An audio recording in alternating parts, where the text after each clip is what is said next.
శ్రీ హరీష్ రావు గారు. ధన్యవాదాలు అధ్యక్ష. నేను గౌరవ మంత్రి గారిని సూటిగా ఒక 5-6 ప్రశ్నలు మాత్రమే అడుగుతాను, ఉపోద్ఘాతంలోకి వెళ్ళను అధ్యక్ష. ముందుగా అసలు ఈ మూసీ మోడర్నైజేషన్ ప్రాజెక్టుకు ఎంత ఖర్చు అవుతుంది? ఒకసారి ముఖ్యమంత్రి గారు 1,00,000 కోట్లు ఖర్చు పెడుతున్నామన్నారు, ఒకసారి 1,50,000 కోట్లు ఖర్చు పెడతామని డిఫరెంట్ టైమ్స్లో డిఫరెంట్ స్టేట్మెంట్స్ వచ్చాయి.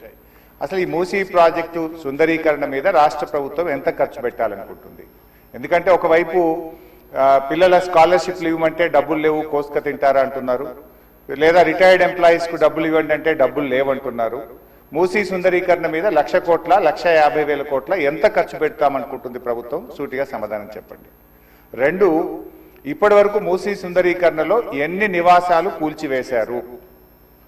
ఆ కూల్చివేసిన నివాసాలకు 2013 భూసేకరణ చట్టం కింద పాత ఇండ్లకు కంపెన్సేషన్ ఇచ్చారా, వేజ్ లాస్ ఇచ్చారా, లేదా సింపుల్ గా కేసీఆర్ గారు కట్టిన డబుల్ బెడ్రూమ్ ఇళ్లలో అసైన్మెంట్ చేసి పంపారా?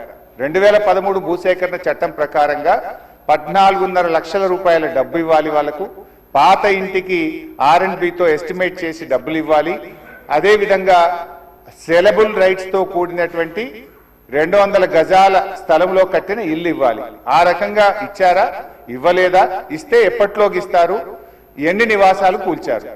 ఇంకా మీరు ఐడెంటిఫై చేసి కూల్చవలసిన ప్రభుత్వ ప్రైవేటు ఇల్లు ఎంత భూమి ప్రభుత్వ ప్రైవేట్ సేకరిస్తున్నారు? సమాధానం చెప్పండి.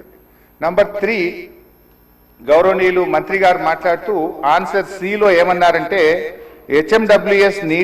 హెచ్ఎండబ్ల్యూఎస్బి నీటిని హిమాయత్ సాగర్, ఉస్మాన్ సాగర్ లో పంపిణీ చేయడానికి చేపట్టింది. మూసీ నదిలోకి ఎప్పటికప్పుడు విడుదల చేయడానికి 2.5 టీఎంసీలు రిజర్వ్ చేయడం జరిగింది అన్నారు.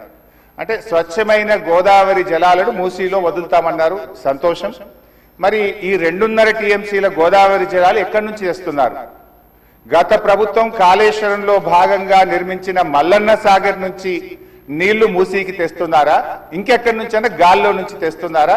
ఆ 2.5 టీఎంసీలు కాళేశ్వరం ప్రాజెక్టులోని మల్లన్న సాగర్ నుంచి వస్తున్నాయా, ఎక్కడి నుంచి వస్తున్నాయో సమాధానం చెప్పండి.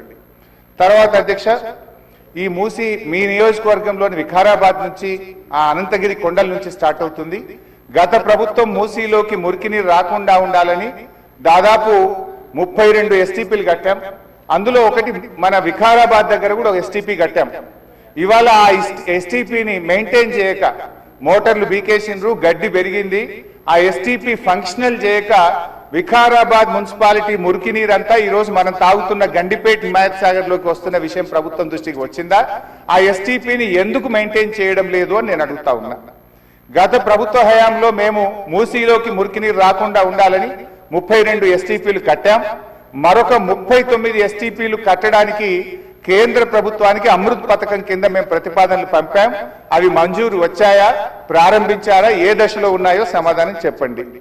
తర్వాత అధ్యక్ష, చివరి క్వశ్చన్, మరి మొన్న వరదలు వచ్చినప్పుడు మూసీ గేట్లు ఒకేసారి తెరిచి ఉద్దేశపూర్వకంగా ప్రజల ఇండ్లు మునిగిపోవాలి, రోడ్లు మునిగిపోవాలని ఈ ఉద్దేశపూర్వకంగా గేట్లు ఎత్తి ముంపు గురి చేసిన విషయం ప్రభుత్వం దృష్టికి వచ్చిందా? ఎందుకంటే పైన ఎంత వర్షం పడుతుంది, ఫ్లడ్ ఎంత ఉన్నదో చూసుకొని ముందే గేట్లు కొద్దిగా ఎత్తితే స్లోగా గ్రాడ్యువల్ గా ఫ్లడ్ బయటకు పోతుంది. కానీ గేట్లు నింపి ఆపిపెట్టి ప్రాజెక్టు మొత్తం నిండిన తర్వాత ఒకేసారి గేట్లు తెరవడం ద్వారా ఓఆర్ఆర్ యొక్క మరి పక్కనుండేటువంటి రోడ్లు కానీ ఓఆర్ఆర్ యొక్క మన పక్కనుండే రోడ్లు, ఇండ్లు ముంపు ఉద్దేశపూర్వకంగా కావాలనే ప్రభుత్వ పెద్దల యొక్క ఆదేశాలతో ఈ గేట్లు ఎత్తి ముంపు గురి చేసిన విషయం ప్రభుత్వం దృష్టికి వచ్చిందా? ఎందుకు ఆ రకంగా గేట్లు ఎత్తారు? ఒకవేళ ప్రభుత్వానికి ఆ ఉద్దేశం లేకపోతే ఆ అధికారుల మీద ఏమైనా చర్యలు తీసుకున్నారా? సూటిగా సమాధానం చెప్పాలని చెప్పి నేను కోరుతా ఉన్నా అధ్యక్ష. చివరిగా నేను చెప్పేది, మీరు పేదవాళ్ళ ఇంటికి రాకండి. మూసీ సుందరీకరణ పేరిట పేదల ఇండ్లు కూలగొడితే బీఆర్ఎస్ పార్టీ సీరియస్ గా వ్యతిరేకిస్తుంది. అవసరమైతే బుల్డోజర్లకు అడ్డంగా పడుకోనైనా అడ్డుకుంటామని గతంలో చెప్పాం. ఖాళీ స్థలాలు ఉన్నాయి, మీరు ఖాళీ స్థలాల్లో దాన్ని డెవలప్ చేయండి. మూసీలోకి గోదావరి నీళ్లు తెండి, మురికి నీరు లేకుండా చూడండి. కానీ మూసీ పేరిట పేదల ఇండ్లు కూలిస్తే మాత్రం బీఆర్ఎస్ పార్టీ ఎంత మాత్రం ఒప్పుకోదని మీ ద్వారా ప్రభుత్వాన్ని తెలియజేస్తున్నాం.